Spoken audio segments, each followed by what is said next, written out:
Question number 2 start करने लगे exercise 1.5 का। आपने क्वेश्चन नंबर 1 में क्या सीखा?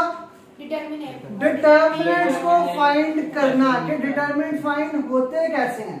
अगर अब आपके पास क्वेश्चन आ जाए फाइंड द सिंगुलर और नॉन सिंगुलर मैट्रिक्स, सबसे पहले तो ये याद रखो सिंगुलर और नॉन सिंगुलर मैट्रिक्स फाइंड तब कर सकते हो जब आपका डिटर्मिनेंट आ जाए। डिटर्मिनेंट का जब सॉल्यूशन आ जाएगा, अब आपने ये याद रखना अगर डिटर्मिनेंट का सॉल्यूशन 0 आया तो सिंगुलर, अगर डिटर्मिनेंट का सॉल्यूशन 0 नहीं आया तो नॉन सिंगुलर। क्लियर? अगर अब आपका डिटर्मिनेंट क्लियर हो गया तो ये बात याद रखना मुश्किल नहीं है कि अगर डिटर्मिनेंट का आंसर 0 आ गया तो वो सिंगुलर, अगर 0 आंसर नहीं आता तो नॉन सिंगुलर, 0 आता तो सिंगुलर, नहीं आता तो नॉन सिंगुलर। सिर्फ और सिर्फ आपने डिटर्मिनेंट फाइंड करना जो इंतहाई आसान है। डिटर्मिनेंट ए का कैसे फाइंड करेंगे? सबसे पहले तो लिखने का तरीका आपने नोट डाउन करना, लिखते हैं हम कैसे? 2 स्ट्रेट लाइन से, ठीक है।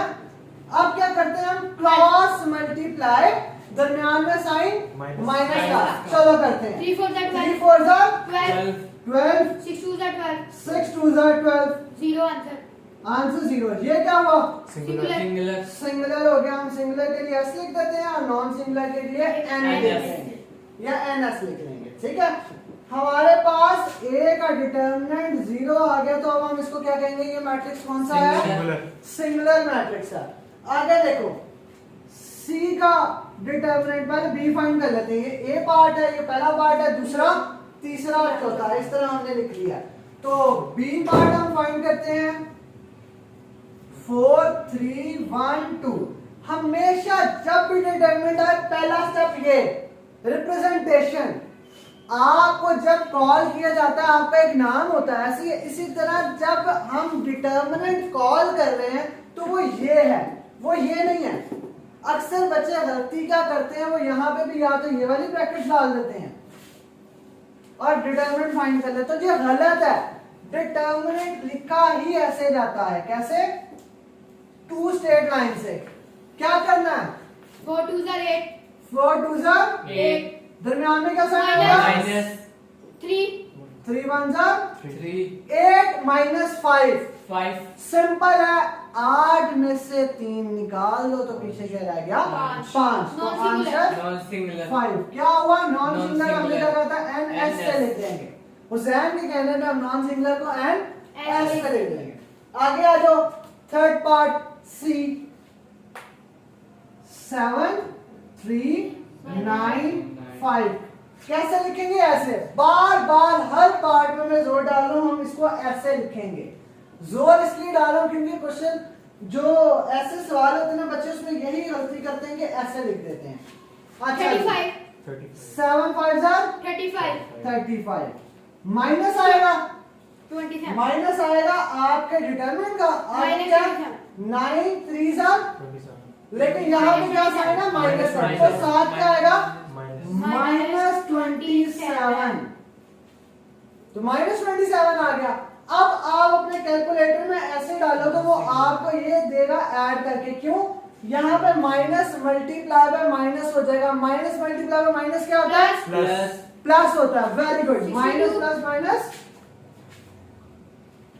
35 minus multiply by minus plus 27 से मल्टीप्लाई होगा, क्या आंसर आ रहा है? 62। कैलकुलेटर्स आपके हाथ में होने चाहिए सवालों को सॉल्व करते हुए। ये आपके पास ये भी आ गया, नॉन सिंगुलर आ गया, ठीक है। लास्ट पार्ट रह गया हमारा डी पार्ट।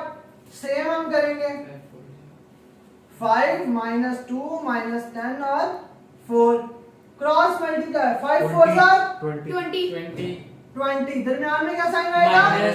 माइनस का। ये साइन कौन सा? डिटर्मिनेंट सॉल्व करने वाला एक फार्मूला है ये, ठीक है। अब देखो -10 multiply by -2 minus minus plus हो जाएंगे और 20 हम आंसर। जब यहाँ मल्टीप्लाई करेंगे -10 multiply by -2 minus minus plus 10 multiply by 2 20। तो हमारे पास क्या आ जाएगा? यहाँ भी 20। ये +20 है, ये -20 है। क्या आंसर आ गया? 0। तो 0 आ गया तो हमारे पास कौन सा मैट्रिक्स है? Singular Singular। सिंगुलर को हम किससे लिख लेते हैं? S। S से। इसके अंदर ये दो मैट्रिक्स हमारे सिंगुलर आए हैं और ये दो मैट्रिक्स हमारे नॉन Non-singular। सिंगुलर आए हैं। सिंगुलर क्यों आए हैं? क्योंकि यहाँ पे 0 आया। क्योंकि यहाँ 0 आया। नॉन सिंगुलर क्यों आया? क्योंकि यहाँ पे पे 0 नहीं आया। 0 नहीं आया।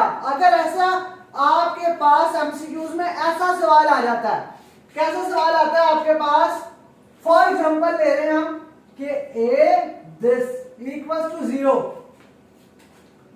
ऑप्शन आ जाती हैं। A option single matrix, B option non single matrix,